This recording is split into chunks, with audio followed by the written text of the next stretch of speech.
اعوذ باللہ من الشیطان الرجیم بسم اللہ الرحمن الرحیم عمار اینڈ ثاقب چینل سے ہم آپ کو خوش آمدید کہتے ہیں۔ کیسے ہیں آپ سب؟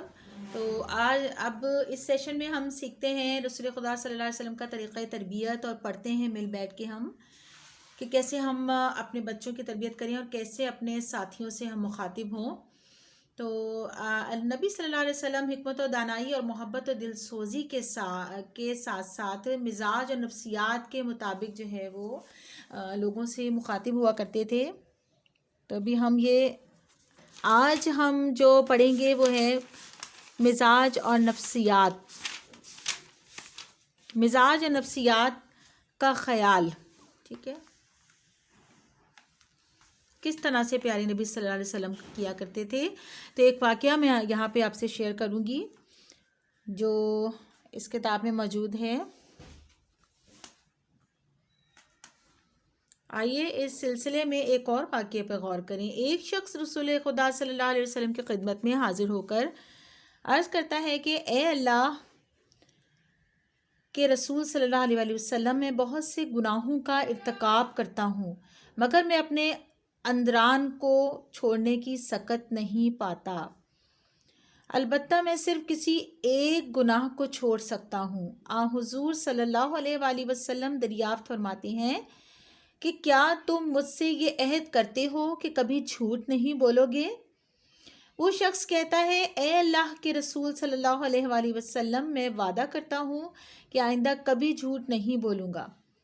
اس کے بعد وہ شخص یہ کہتے ہوئے چلا جاتا ہے کہ رسول خدا صلی اللہ علیہ وآلہ وسلم نے مجھ سے کتنی آسان چیز کا مطالبہ کیا ہے، مگر معاً ذہن میں خیال آتا ہے کہ کل کو جب رسول خدا صلی اللہ علیہ وآلہ وسلم سے ملاقات ہوگی اور وہ مجھ سے سوال کریں گے تو میں کیا جواب دوں گا؟ اگر سچ بولوں گا تو مجھ پر گناہ کی حد جاری کی جائے گی، اور اب میں جھوٹ بول سکتا نہیں کیونکہ جھوٹ نہ بولنے کا عہد کر چکا ہوں۔ اس شخص کے قدم جب ابھی کسی گناہ کے لیے آگے بڑھتے، یہی خیال اس کے لیے زنجیر پا بن جاتا۔ چند دن کے بعد جب رسول خدا صلی اللہ علیہ وآلہ وسلم سے ان کی ملاقات ہوئی تو آپ صلی اللہ علیہ وآلہ وسلم نے حالات پوچھے۔ بولے اے رسول خدا صلی اللہ علیہ وآلہ وسلم، جھوٹ نہ بولنے کے عہد نے تمام گناہ چھڑا دیے۔ دیکھیں پیارے نبی صلی اللہ علیہ وسلم کا کتنا احسن طریقہ کہ مزاج اور نفسیات کو سمجھتے ہوئے انہوں نے ان کی تربیت کی۔ اس واقعے پر ذرا گہرائی سے غور کیجئے۔ ایک شخص رسول خدا صلی اللہ علیہ وسلم کی خدمت میں آ کر بہت سی گناہوں کا ارتکاب کا اعتراف کرتا ہے اور کہتا ہے کہ میں ان تمام گناہوں کو نہیں چھوڑ سکتا، صرف کسی ایک گناہ کو چھوڑ سکتا ہوں۔ اگر حضور صلی اللہ علیہ وسلم چاہتے تو شراب چھوڑنے کا وعدہ لے لیتے، جو کہ ام الخبائث یعنی تمام برائیوں کی جڑ ہے، یا آپ صلی اللہ علیہ وسلم چوری ترک کرنے کا وعدہ لے لیتے، جو خود انسان کی آخرت بھی تباہ کرتی ہے اور دوسروں کو بھی نقصان پہنچاتی ہے۔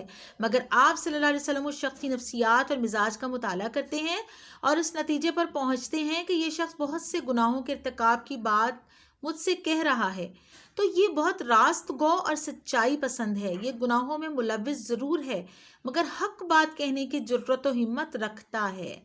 اس صورتحال میں جھوٹ ترک کر دینا مشکل بھی نہیں ہوگا۔ پھر آپ صلی اللہ علیہ وسلم کے ذہن میں مستقبل کا پورا خاکہ آ جاتا ہے۔ چنانچہ آپ صلی اللہ علیہ وسلم اس سے جھوٹ نہ بولنے کا عہد لے لیتے ہیں اور حضور صلی اللہ علیہ وسلم کا اندازہ صحیح نکلتا ہے۔ وہ کہتا ہے کہ یہ تو میرے لیے بہت آسان چیز ہے۔ پھر مستقبل کے بارے میں حضور صلی اللہ علیہ وسلم نے جو کچھ سوچا تھا وہ صحیح ثابت ہوا۔ یعنی اگر اللہ کے رسول صلی اللہ علیہ وسلم نے نفسیات اور مزاج کا لحاظ کیا ہوتا اور کسی دوسرے بڑے گناہ کے ارتکاب کا وعدہ لے لیا ہوتا تو شاید اس کی زندگی میں اتنی جلدی انقلاب نہ آتا۔ تو میری مخاطب زیادہ تر جو ہیں وہ مائیں اور ٹیچرز ہیں، کیونکہ اساتذہ اور ماں باپ جو ہیں وہ بچوں کے زیادہ قریب ہوتے ہیں اور وہ زیادہ ان سے کچھ حاصل کرنا چاہتے ہیں، ان کو کہیں کسی منزل پہ کامیاب راستے پر دیکھنا چاہتے ہیں، کسی نہ کسی بڑی کامیابی پر دیکھنا چاہتے ہیں، تو کسی بڑی کامیابی کو حاصل کرنے کے لیے ان کو آسانی سے کہ ان کے بچے اور اساتذہ چاہتے ہیں کہ ان کے طالب علم بڑی آسانی سے جو ہے ایک بڑا مقصد اچیو کر لیں، ایک بڑی کامیابی حاصل کر لیں، تو پھر ہمیں مزاج اور نفسیات کو مد نظر رکھتے ہوئے اپنے بچوں کی تربیت اور اپنے یعنی طالب علموں کی، طالبات کی اور طلباء کی تربیت کرنا بہت ضروری ہے۔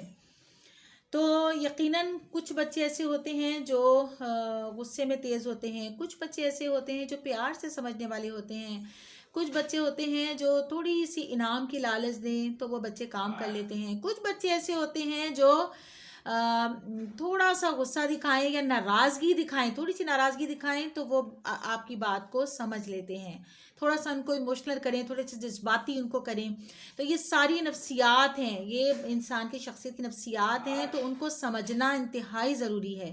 اور پیارے نبی صلی اللہ علیہ وسلم نے دیکھے کتنے احسن طریقے سے جو ہے اس کی تربیت کی، اور وہ نہ صرف ایک برائی چھوڑا تو ساری برائیوں کو ہی اس نے چھوڑ دیا۔ تو انشاءاللہ تعالی ہم بھی اس نہج کو، اس طریقے کو، اس سنت کو ضرور اپنائیں گے۔ ملیں گے انشاءاللہ آئندہ ایک نئی انشاءاللہ تعالی نئے موضوع کے ساتھ۔ جب تک کے لیے ہمارے ثاقب چینل کو سے ہمیں اجازت دیجیے، انشاءاللہ تعالی آئندہ پھر ملیں گے۔ جب تک کے لیے ہم اجازت چاہیں گے، اس سے پہلے چلتے چلتے ہمارے چینل کو ضرور سبسکرائب کر دیجیے، اور ہماری ویڈیوز کو لائک اور شیئر ضرور کیجیے گا، اور بیل آئیکن کو ضرور پریس کیجیے گا تاکہ نئی آنے والی ویڈیو کا نوٹیفیکیشن آپ تک پہنچ سکے۔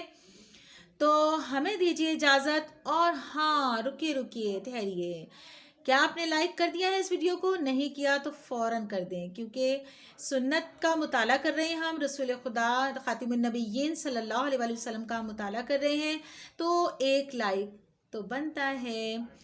تو انشاءاللہ تعالی ملیں گے آئندہ پھر۔ اللہ حافظ۔